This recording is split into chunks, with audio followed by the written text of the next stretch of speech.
ஆம்பளை பசங்கன்னா சாப்பிட்ட தட்டை எடுக்க கூடாது, அப்புறம் வீட்டை பெருக்க தொடப்பத்தை எடுக்க கூடாது. இது எல்லாமே சின்ன வயசுல இருந்து நான் கேட்டு வளர வார்த்தைங்க.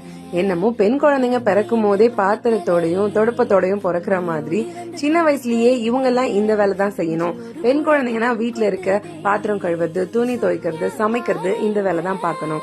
ஆம்பளை பசங்கன்னா வெளியே கடைக்கு போயிட்டு வர்றது, இந்த மாதிரி வேலையெல்லாம் அவங்க பாக்கணும் அப்படின்னு சின்ன வயசுலயே நம்ம மைண்ட் செட்லயே அதை கொண்டு வந்துடுறாங்க. நம்ம அம்மாங்க வளர்ந்த சிச்சுவேஷன் அப்படின்றதால அவங்க அந்த மாதிரி சொல்லி வளர்த்தாங்க. நம்மளும் அதே மாதிரி இருக்கணும்னு எந்த அவசியமும் இல்ல. ஏன்னா ஃபியூச்சர் ஜெனரேஷன் கிட்ட நம்ம திட்டு வாங்க முடியாது. இத நான் எந்த பாயிண்ட்ல ரியலைஸ் பண்ணேன்னா, மத்தியானம் யாராவது கெஸ்ட் வந்திருக்கும் போதோ இல்ல நம்ம வீட்லயே கொஞ்சம் நான்வெஜ் எல்லாம் அதிகமா எடுத்த அன்னைக்கு வேலை ஜாஸ்தியா இருக்கும். அந்த மாதிரி வேக வேகமா வேலை செஞ்சுட்டு இருக்கும் போது ரொம்பவே ஜாலியா 3 பேரும் ரிலாக்ஸா உட்காந்து டிவி பாத்துட்டு இருப்பாங்க. அப்பதான் எனக்கு தோணுச்சு, ஓகே நம்ம வீட்டுல இருக்க பெரியவங்க போன அதே ட்ராக்ல தான் நம்மளும் போயிட்டு இருக்கோம். கண்டிப்பா ட்ராக்க மாத்தியே ஆகணும்னு.